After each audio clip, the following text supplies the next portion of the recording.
I also wanted to ask about this real life update. After you did the No Jumper interview, you pulled up on Crip Mac. What was that experience like? Man, Crip Mac a gangster. Free Crip Mac. That was we only did that off of your face. Like we didn't plan on linking up with anyone, tapping in with anyone, because we didn't know who to trust, who to fuck with. And we spoke on him in the interview, and you were like, would you want me to link y'all up, whatever, whatever. You got us in the group chat. I'm like, what's up? I'm out here. It ain't nothing to pull up and pop a bottle. He dropped the address. So we went over to where he was at. We didn't know what to expect. This is going to be like Crip Land because we're moving around in two different, I think we had two Escalades. Ain't nothing. We just all black with red rags. And we pulled over to where he was, and it's in like an alley. So we're looking around like, what the fuck kind of setup is this? Like, what the fuck Adam got us in right now? And we don't see nothing. We don't see nobody outside. It's dark as shit. Call him. He doesn't pick up. Call him again. Doesn't pick up. I'm like, all right, I'm going to call him one more time. If he doesn't pick up, drive off. Call him again. I see this big ass shadow come from like the side of the building where the stairs are at. I'm like, that's him? I see him. Like, I bet. I get out. I'm waiting for there to be like a group of people behind them, like staked up, whatever, whatever. I didn't know what to expect. It's just him. Man, what's up? No. We shake hands. He's like, yeah, y'all come in. We all went into his spot. It's just him, bro. Nobody with him. There's like 10 of us. We literally just got drunk and hung out and made videos. What was Yeah, your impression of him as a dude? Since obviously, like, anytime he's on camera, you kind of wonder, are you getting the real him or is this a little bit acting? What was your impression on what he was actually like as a dude? nah, that's him.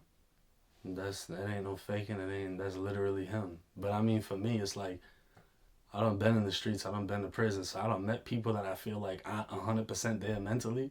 He seems like he qualifies for that. You know what I mean? But that's usually how it goes when you got somebody that tattoos Hoover Killer across their forehead. They might not be all the way there, but nah, he was cool. He was genuine. He really was expressing how much he cared for the people, wanting to donate and help out people and this, that, and the third. And but nah, bro, gangster. He really dropped the addy, and we pulled up 10 deep, and it was just him. So it's like I gotta respect that, cause anything could have went bad.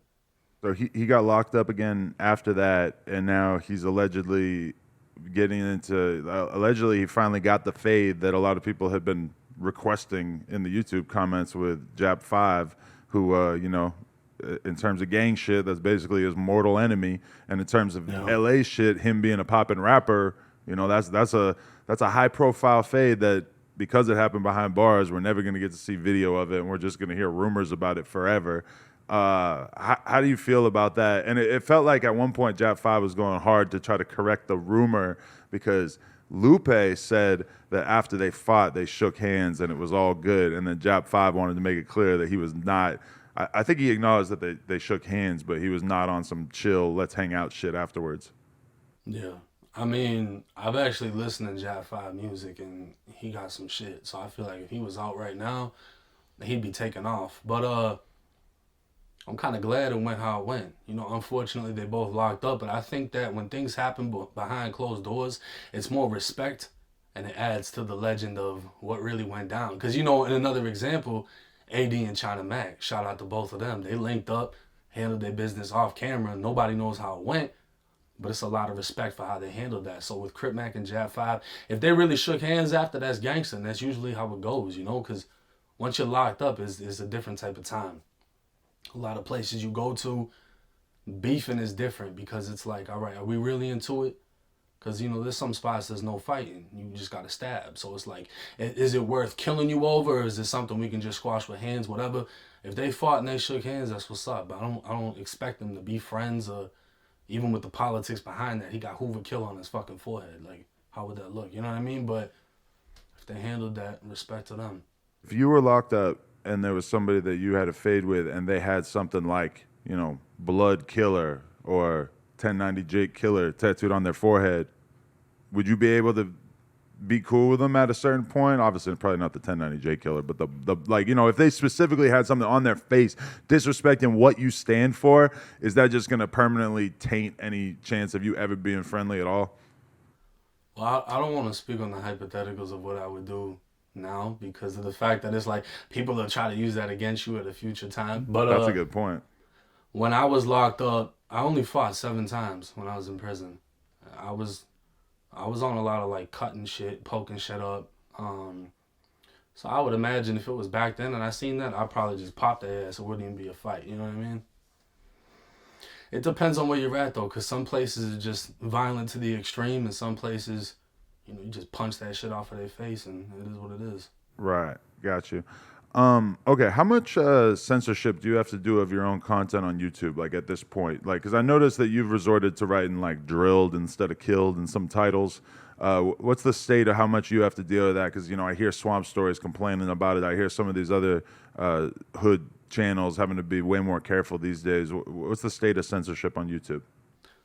Bro, YouTube gotta get the like. I don't want to talk down on YouTube, but I can say 3-year-old girl was headshot and they approve it immediately. I could say 3-year-old girl got shot in the head and it has to get reviewed for 5 fucking days. If I say murder, if I say rob, it goes under review. If I say hit a lick, got flipped, got splacked, it's just any type of. And that's the thing is people think like you're adding a level of disrespect to it to make it sound worse, but really you're just trying to get around the YouTube, censorship so that you can actually make money off of this thing that you worked on for 12 hours that's only 10 minutes long. You know what I'm saying? It's like forcing all of us to speak in weird ways that we wouldn't normally want to speak. On TikTok, Yeah. you got to call yourself a corn star. You get people Yep. write like, "Oh, we had sex," and they spell it SEGGS. It's like there's just so many weird things that are coming about to evade the internet censorship.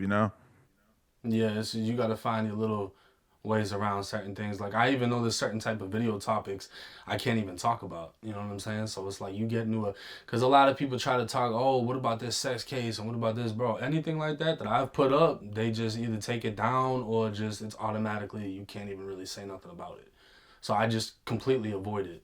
I was thinking that when I was looking at your channel, and I saw that you had a video about the Highland Park shooter, and I'm just like, did he make $1 off that video? Was that like instantly demonetized, or do you sometimes get them through? That one I did.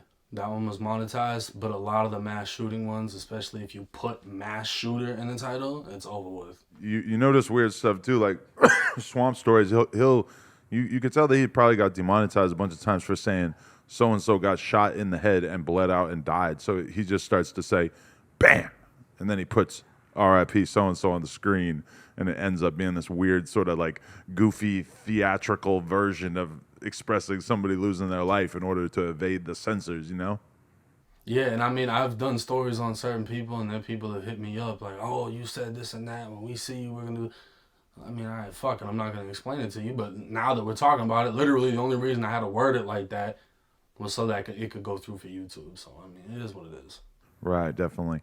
I just dropped an interview that I did with this dude, J. from Jacksonville, and he basically had a controversy where a lot of people were taking aim at him because after the girl rapper Lotta Cash Desto was murdered in Texas, I believe, he was poking fun at it and making some jokes about it, which everybody thought seemed super cruel. And then he calls attention to the fact that she had been in a video with his ops, Fulio, smoking on Leaky because he has a friend, Leaky, who I guess got killed a number of years ago. And for whatever reason, she was involving herself in this music video. The interview just came out, so I haven't got to see anybody's commentary on his description of why he was mocking her or whatever. But how do you feel about that? I think this is kind of like a standard shitting on your ops after they die situation, but it's involving a girl, so people view it through a different light. Jacksonville is like a baby Chicago. Jacksonville, it's weird because in my personal opinion, out of all the cities in Florida, Jacksonville is one that really doesn't seem like Florida to anyone else. Like Jacksonville is like South Georgia type shit. You know what I'm saying? Like it's way up there. It's not really like any of the it's not like Central Florida. It's not like South Florida, and everyone in Jacksonville really took on the Chicago vibe, the Chicago terminology. Like, you got motherfuckers down there saying on phoneme. What the fuck is a phoneme? We don't say that shit in Florida. Like, it's just, you know what I mean? So, as far as the smoking on this and smoking on that, that's just what it is now. And my personal opinion, I feel like I can't even give it because how can I tell somebody how to react to their homie got killed and somebody else dissed it? I will say this, though. Desto was in the wrong for how she played it. just because you link up with somebody, that doesn't mean that their ops are automatically your ops. Yeah, whoever's beefing with them is most likely going to shoot you if they see you with them.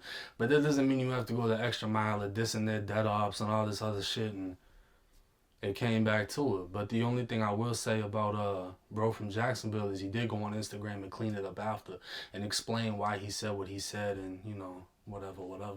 Right. I mean, at the same time, he is somebody who, if you listen to any song from him, he's shitting on dead homies from the other side. You know, he's 100% on that. And I would think that he probably wouldn't expect that much sympathy. He would, you know, he would expect his ops to do the exact same thing to him if he were to pass away. So, I mean, that's just the reality of the situation. The question that lingers in my mind is why she would insert herself into that. Was there something streetwise that made her want to do that? And then presumably she got killed over a totally different scenario because it's not like this happened anywhere near Florida. So what kind of shit was she mixed up in back home that got somebody to take her out? Well, she wasn't even from where she got killed at, too. So that just adds another dynamic to the situation because I think she was down in Texas when she got killed. But, I mean, it's just like, bro, that's just how it goes. And at the same time, when it comes to dissing dead people, that shit goes viral as fuck. Like, imagine if I dropped a song and I'm like, yeah, I'm a YouTuber, this and that. That shit whack as fuck. But now, if 3 people got killed and I drop a song like fuck them, fuck him, and fuck you too, everybody gonna be, oh, Jake snapping, oh, look at this shit Jake just said. Like, that's just what it is. So people look at it as a come up. You profiting off of death, you making fun of death, and you playing with life like it isn't real. Like, you know, motherfuckers be acting like death isn't permanent. That's the whole question is how does rap get past that? Because, yeah, we could all immediately imagine in our head you making a song where you're just talking a bunch of gang shit and it would sound hard as fuck. And then for some reason, if you made a positive song about how YouTube changed your life and how you were in a great place and how you love your daughter and how you love doing content, I mean, doesn't this sound lame as fuck? Yeah, I mean, it just doesn't even, it's just, I don't know. Sounds like a Will Smith song. You know what I'm saying? I don't think there is getting past it. I don't think hip-hop's going to get past it. I don't think anybody's stepping in and really trying to change the dynamic. The only people that in hip-hop go against it are the ones that outgrew it.